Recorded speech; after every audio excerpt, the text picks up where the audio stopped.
السلام علیکم ورحمۃ اللہ وبرکاتہ۔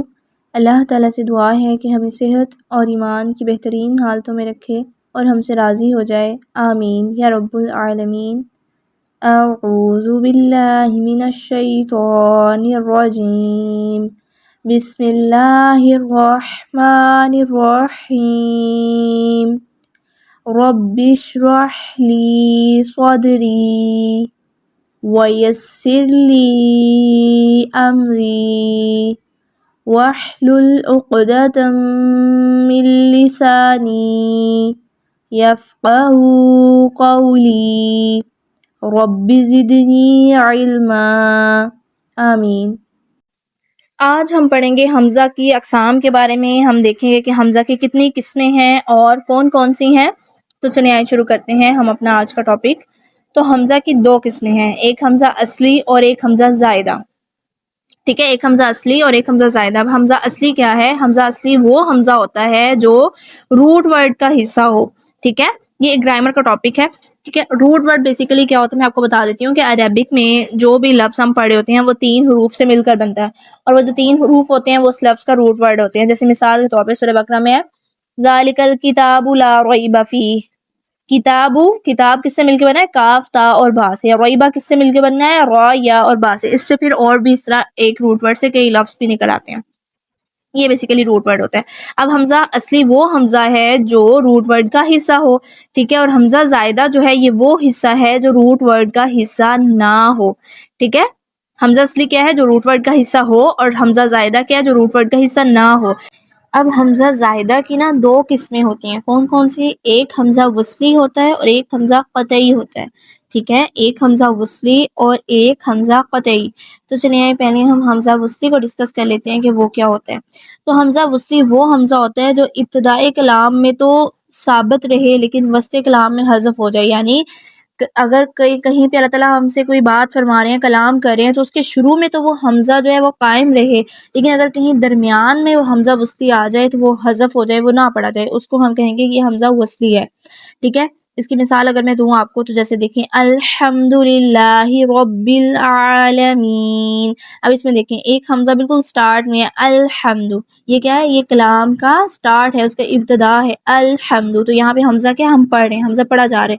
لیکن رب العالمین میں دیکھیں با کے بعد جو حمزہ ہے وہ حذف ہو جائے گا، لیکن اگر ہم یہی مثال دے رہی ہوں آپ کو، اگر آپ العالمین پڑھتے ہیں تو وہ پھر کیا پڑھا جائے گا، یعنی وصل کی صورت میں جو ہے وہ حمزہ پھر نہیں پڑھا جائے گا، لیکن اگر وہ سٹارٹ میں آ گیا ہے، ابتدا میں ہے، تو ہم اس کو پڑھیں گے۔ جیسے الرحمن الرحیم، اس میں بھی کیا ہے؟ یہی ہے سٹارٹ میں حمزہ ہے، پڑھا جا رہا ہے، ابتدائی کلام میں ہے، لیکن الرحیم اس میں کیا ہے؟ پھر وہ نہیں پڑھا جائے گا، وہ حذف ہو جائے گا، ٹھیک ہے۔ حمزہ وصلی وہ حمزہ ہے جو ابتدائی کلام میں تو قائم رہے لیکن وسط کلام میں حذف ہو جائے۔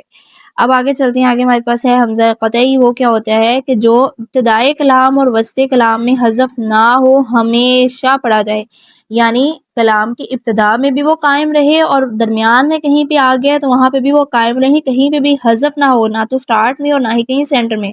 جیسے مثال ہے فلا اقسم، فلا اقسم، یہاں پہ دیکھیں اگر آپ فلا پڑھ کے سٹاپ بھی کرتے ہیں، وقف بھی کرتے ہیں، تب بھی کیا ہے کہ اقسم کا حمزہ جو ہے وہ پڑھا جائے گا، چاہے آپ اس کو ملا کے پڑھیں فلا اقسم، اور چاہے اگر آپ یہاں پہ وقف کریں فلا اقسم، حمزہ پڑھا ہی جائے گا، چاہے وہ ابتدا میں آ رہا ہے چاہے وہ درمیان میں آ رہا ہے، وہ ہمیشہ پڑھا جائے گا، ٹھیک ہے، وصل کی صورت میں بھی اور وقف کی صورت میں بھی۔ اب حمزہ قطعی جو ہے یہ سوال پوچھنے کے لیے اگر آئے تو اس کو ہم کہیں گے کہ حمزہ استفہامیہ ہے، یعنی اگر سٹارٹ میں یا کہیں سینٹر پہ سوال کیا جا رہا ہے، حمزہ سوال پوچھنے کے لیے آ رہا ہے، تو اس کو ہم پھر کہیں گے کہ یہ حمزہ استفہامیہ ہے۔ استفہام کہتے ہیں نا، سوال کے لیے استعمال ہوتا ہے لفظ، تو استفہامیہ اسی سے نکلا ہے۔ اب اس کو دیکھتے ہیں کہ یہ کیا ہے۔ حمزہ استفہامیہ سوال کرنے کے لیے آتا ہے، ٹھیک ہے، یہ حمزہ اور الف دونوں شکل میں آتا ہے، ٹھیک ہے، حمزہ کی اپنی اصلی شکل میں بھی، اور اگر حمزہ الف کی شکل میں ہے تب بھی یہ اس صورت میں بھی ہو سکتا ہے، اور یہ ہمیشہ فتحہ کے ساتھ آئے گا۔ فتحہ یعنی زبر کو کہتے ہیں، یہ ہمیشہ زبر کے ساتھ آئے گا، یعنی جب بھی سوال پوچھنے کے لیے آ رہا ہے حمزہ استفہامیہ تو اس کے اوپر ہمیشہ زبر ہوگی، اور یہ تلاوت کرتے ہوئے پڑھا بھی جاتا ہے، اور یہ ہمیشہ لفظ کے شروع میں آتا ہے، یعنی کوئی بھی سوال ہے تو کیا کا جو لفظ ہے، کیا سے کوئی سوال شروع ہوتا ہے نا، کیا میں آپ کو یہ چیز دوں، یا کیا میں یہ کام اس طرح سے کروں تو وہ کیا اسٹارٹ میں لگتا ہے. اسی طرح اگر ہم انگلش کی بات کریں تو وٹ سے ہم جو ہے وہ کوشچن شروع کرتے ہیں, یا کوئی بھی وچ ہو گیا یا جس طرح بھی. تو اس لیے حمزہ استفہامیہ بھی کیا ہے, عربک میں بھی سوال کرنے کے لیے ہمیشہ ایک تو اس کے اوپر فتحہ ہوگی, زبر ہوگی, دوسرا یہ ہمیشہ لفظ کے شروع میں آئے گا. یہاں پہ آپ کو کچھ مثالیں دی گئی ہیں, ان سے دیکھتے ہیں. جیسے سورہ فیل کی پہلی ہی آیت ہے الم تر کیف فعل ربک باصحاب الفیل. کہاں سے سٹارٹ ہو رہا ہے؟ علم. علم حمزہ کے اوپر زبر ہے, فتحہ ہے, وہاں سے سٹارٹ ہو رہا ہے. کیا ہے اس کا اگر ہم ترجمہ کریں تو کیا تم نے نہیں دیکھا تمہارے رب نے ان ہاتھی والوں کا کیا حال کیا. کیا تم نے نہیں دیکھا کیا, یہ سوال ہو رہا ہے, یہ سٹارٹ میں آ گیا. یہ کیا ہوا, یہ حمزہ استفہامیہ ہو گیا, یعنی علم والا حمزہ جو ہے یہ کیا ہو گیا, استفہامیہ ہو گیا. اسی طرح سورہ غاشیہ میں ہے تو کیا وہ اونٹ کو نہیں دیکھتے کہ کیسا بنایا گیا ہے. اس میں بھی کیا ہے, کیا کا ورڈ جو ہے وہ سٹارٹ میں ابتدا میں استعمال ہوا, کہیں درمیان میں جا کے اس کو توڑ مروڑ کے نہیں کیا گیا, اور اس کو کہا جاتا ہے حمزہ استفہامیہ.